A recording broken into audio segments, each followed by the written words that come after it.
What's up, guys? Welcome to the Guilty as Charged podcast. No live show today because Steven's out. He's celebrating his birthday. Enjoy whatever you're doing, Steven.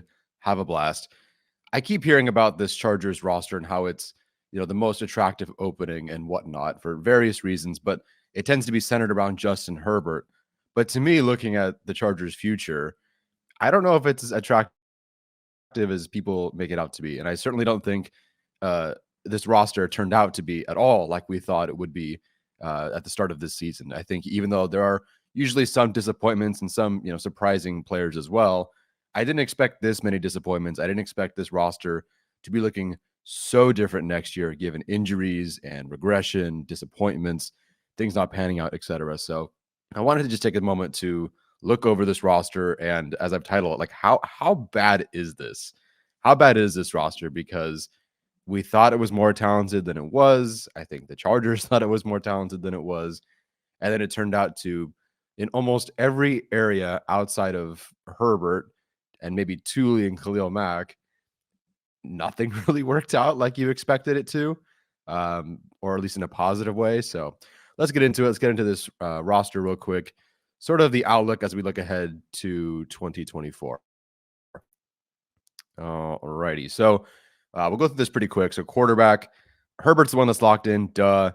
The trouble here already is that the Chargers will need a quarterback too. So Stick and Greer are both 2024 free agents, and Max Duggan can't stay on the roster or the practice squad. He's always flipping between the two. I don't really know what his future holds. And frankly, with a new regime, I could see them bringing in a backup quarterback, calling it two and calling it a day, and moving on from everything from the previous regime. So right now, the Chargers do need a quarterback too. And at the end of this, we're going to tally up how many different players and positions the Chargers really do need. Running back, I say no one's locked in. I don't think anybody is locked in. Already, we have Eckler and Kelly hitting free agency. Eckler, I can't imagine is back, nor at this point do I feel like I want him back. And I don't really think Chargers fans want him back. Kelly, I could see back in the sense that he probably won't garner a ton of interest on the open market, but it's time. I thought Kelly was younger than he was or that he is, but I think he's 26. He will be 27 or close to it this year. It's time to move on, I think, and find new running backs. Isaiah Spiller will be on the roster in terms of like projecting, I guess, but I don't think he's locked in. He's under contract, so that's why I guess you have to sort of consider him. But what has he really done? It's been different coordinators trying to make it work, different seasons, and he hasn't stuck. And so I think him, and more so later on, JT Woods, it's not a lock that they're here. And Dotson, I think we all feel good about him as a practice squad guy. Love what we did in the preseason. I could see him fighting his way to becoming RB4, sneaking onto the roster like he did last year because of another really good preseason. But he's not a lock either. So to me, the Chargers need a running back 1 and a running back 2. I think a lot of Chargers fans have speculated that's going to be a veteran option in free agency and then someone in the draft and then probably Spiller. But you definitely need an RB1, RB2. And I can't call Spiller an RB2. I really cannot at this point. I'm not even sure he'll make the roster. So, and then if the Chargers want to add a fullback, they do need a fullback. So we'll count fullback, but you can remove it if you'd like. But they might need a fullback. We'll see who they get. Do they use a fullback? Do they not? We'll see. Wide receiver is where it gets really tricky because in theory, the Chargers have a wide receiver 1, 2, and 3 in Allen and Palmer and Johnston, with Davis technically slotting in as a wide receiver, but he's your return specialist and a couple plays here and there. So in theory, the Chargers have, 3 guys locked in Allen, Palmer, and Johnston as their true wide receivers. But how movable is someone like Palmer? How movable is someone like Johnston? How much do they trust him? I don't mean movable as in trading them, although I guess it is possible with Palmer. How movable are they on the depth chart? Because you could take, as many Chargers fans would like, Malik Neighbors in the first round with that first pick, or maybe you trade back and find Odunze. If you trade further back, like Brian Thomas Jr., whatever, you could take one of those guys, and they could be your wide receiver 2. Would they make Palmer a wide receiver 3? I think Palmer, if he had played this whole season, is your locked-in wide receiver 2 next year. But because he did not, and because he has a history of both injuries and concussions, I don't think you can lock him in as wide receiver 2, even though he had a really, really good stretch of games when he was in, right? And torched the Chiefs, no problem. The only game that Chiefs secondary has really struggled with an opposing wide receiver, at least up until that point, in terms of facing McDuffie and Snead. So he's like a wide receiver 2.5, but is he officially a 2? I don't know. But on this roster, technically, Allen, Palmer, Johnson are 1, 2, 3. How movable are they? Erickson, everyone's favorite. Erickson in one game had more yards than Quentin Johnston has had in any game this season. He's a pending free agent. I think he'll be back in some capacity and fighting for a roster spot for sure. I don't think you can let him go after what he's done over the last couple of weeks, especially last week against the Broncos. Mike Williams, I think, is the easiest cut candidate. Unfortunately, not only is he expensive, but he's also injured with a torn ACL. So I just unfortunately think that it is time.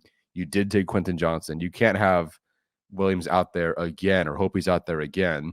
Might not even be playing week 1, and have Johnston and Palmer just being your 3 and 4 again. I don't think you can do that. So I think Williams is the most easy cut candidate. Unfortunately, we'll talk about the edge group later. So to me, the Chargers need one of, and I have a range here, a wide receiver 2 to 4. And it really just depends on how they view these guys. They don't need a wide receiver 1. That's Keenan Allen, who I do believe is staying. And frankly, it'd be ridiculous if he didn't. So Keenan Allen's your 1. Then it just kind of depends where you take a receiver. Are they taking one ahead of Palmer and Johnston? Johnston is the least locked into a spot. Like if Palmer's 2, I get that. You could find another wide receiver 3. But Johnston, I think, can be anywhere from 3 to technically 5. I don't think a GM will make that. I think you have to find out what you have in Johnston, but I think he has the most range in terms of where he could be. Technically, he could be 2 as well. We'll see what happens with Palmer.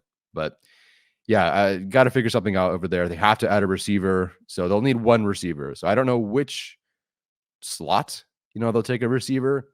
I don't know how desperately they feel they need to, but new regime, and they didn't draft or they didn't sign Allen, although he's going to be kept. Palmer, Johnston. Like Johnston is a completely new guy to a new regime, and how did they feel about him in the draft? Was he wide receiver 5, like I had him, or Steven had him like number 39 on the big board? How did they really feel about Johnston? Where does he really fit in? So we'll see. Tight end, I put Brock Bowers here because that should be the betting favorite at this point until they move out of that spot. If they don't move out of that spot, I'm like 98% sure it'll be Brock Bowers. I have an asterisk here on locked in for Parham and Smart. The only reason I have them locked in is because they literally do not have another option at tight end, and they're not going to remake the entire room, I don't think. Whether they keep 3 or 4, we'll see, but they're not just going to keep 1, or even 2. I think they'll at least add 1 more guy, and they really should add 2 more. So Parham and Smart are both on the roster. McKinney was obviously waived in season. Everett is a pending free agent. So right now the Chargers need a tight end 1 for sure, and then 1 more tight end. I have him as tight end 2 to 3, depending how you feel about Parham, who is not playing right now.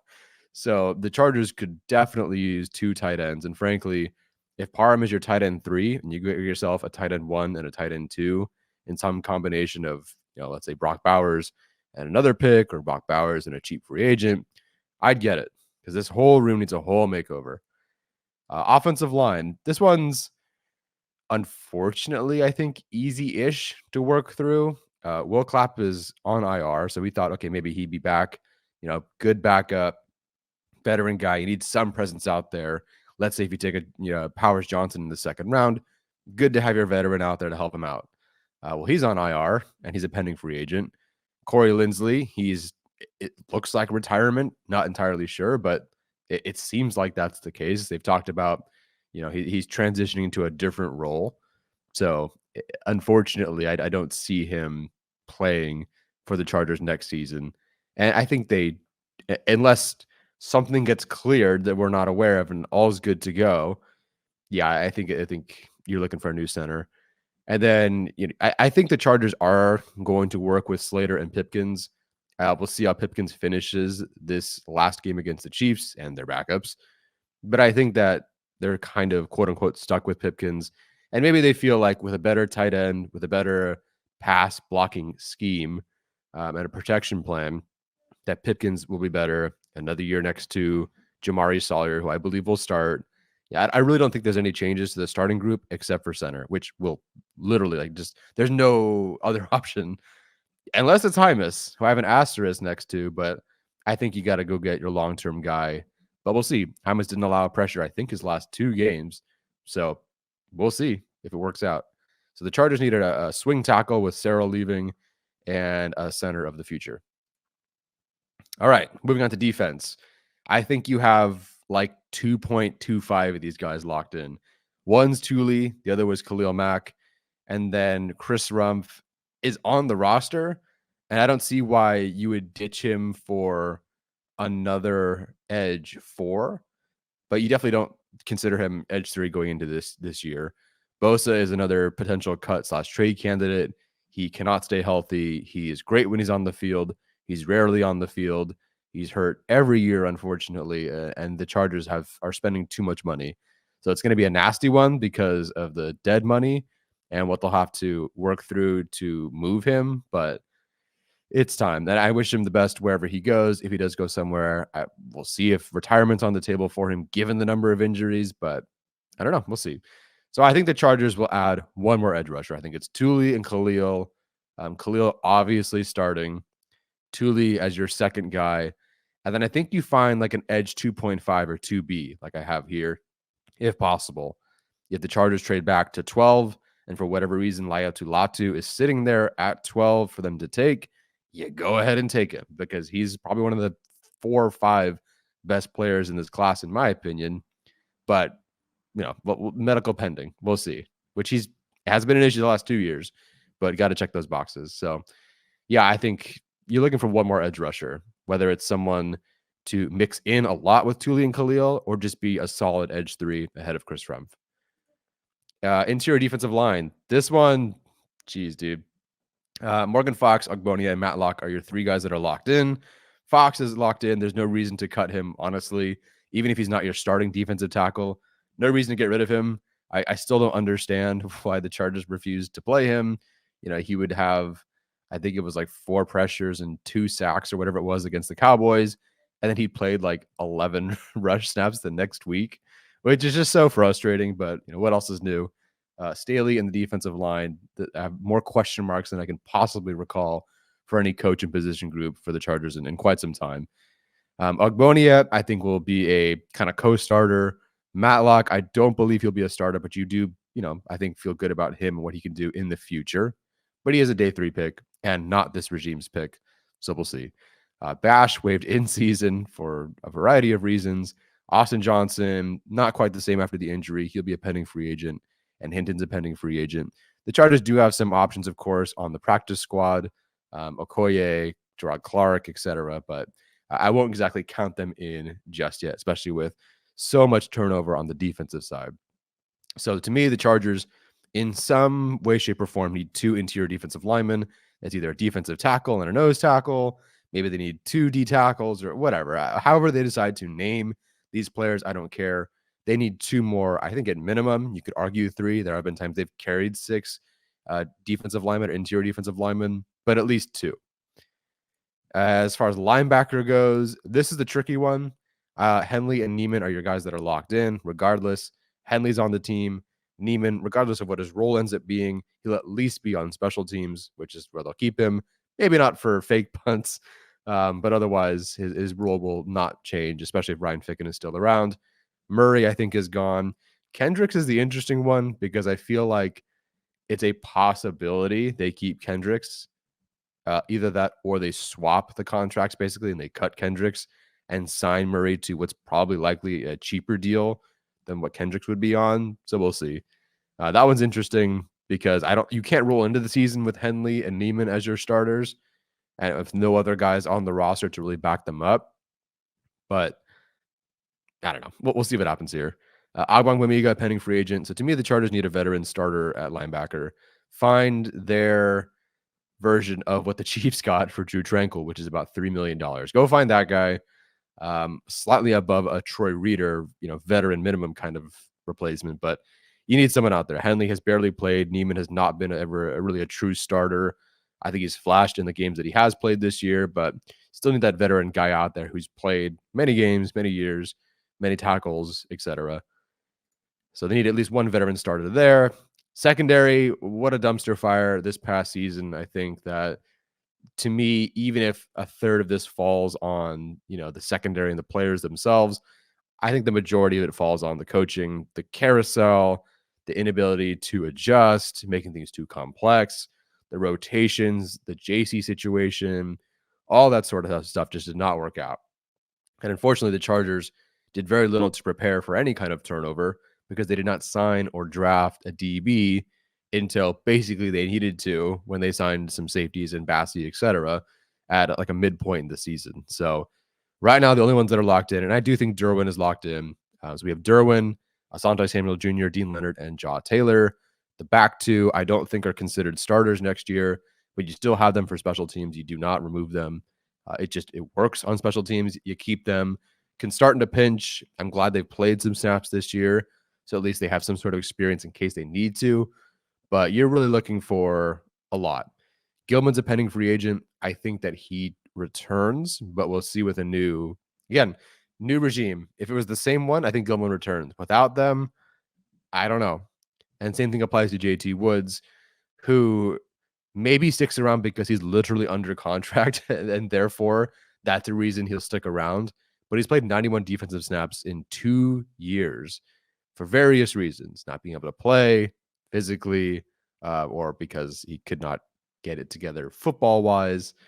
That's been a rough one. One of the bigger third round misses heading into this year. I mentioned that he had played fewer snaps on defense than Craig Mager, and then some of these other third round picks that ended up not working out for the Chargers. And so far, that's held true this year, though for various reasons. Jalen Hawkins could be back for sure. I would actually like to see him back in some capacity, but currently he's a pending free agent. Michael Davis, pending free agent. That seems like it's going to be something where they move on for sure. And then, of course, J.C. Jackson was traded to New England. That whole thing didn't work. So the Chargers are looking for, I think, a corner that starts ahead of, but opposite of, Asante Samuel Jr. They're looking for a starter in the slot, and they're looking for a safety opposite Derwin James. And the only person I really think you could feel good about bringing back and them also starting is Alohi Gilman. But again, roster regime change, I should say. They don't really have any ties to him, so I could see them moving on. But we'll see. So to me, the Chargers have 16 critical spots that are open. And I say critical because you could get into, okay, maybe like tight end 4, wide receiver 6, running back 4, that sort of stuff. But these are the guys that are like, these are the spots that really are going to play and are going to rotate and should be expected to play. So the Chargers need 9 on offense with quarterback 2, quarterback 2 won't play. Other than that, running back 1, running back 2, tight end 1, tight end 2/3, swing tackle, your center, at least 1 more wide receiver, and potentially a fullback. And then on defense, 7 more with an edge rusher, at least 1, 2 interior defensive linemen, a veteran linebacker option, whether they start ahead of or opposite Henley, a slot corner, a corner to start ahead of Asante Samuel Jr., and another safety. So to me, 16 spots are open. So how attractive is this job really? I don't know. But we'll get into over the next couple of weeks how you go about fixing this roster. We have a really cool show coming up for you guys on the Chargers channel. We'll be interviewing a former GM and team president about the interview process and how they found different, how do you find the next GM? What questions should you expect? How do you interview a coach? What are you looking for, etc. So that'll be fun. So stay tuned for that one. And yeah, then we'll bring on Arjun, a lot of cap guys, work through the cap stuff, simulations. I'm 35 players ranked in the draft. I think Steven's around 20. So we're churning through that, and we'll start to get more than just the first round and the first 6 picks, because it's just the Chargers are picking at 6 as of today. So it's kind of easy to do the first round. We'll start getting into the second, third round and how you fill these spots later. All right, that's it for me, guys. Take care. And as always, hold up.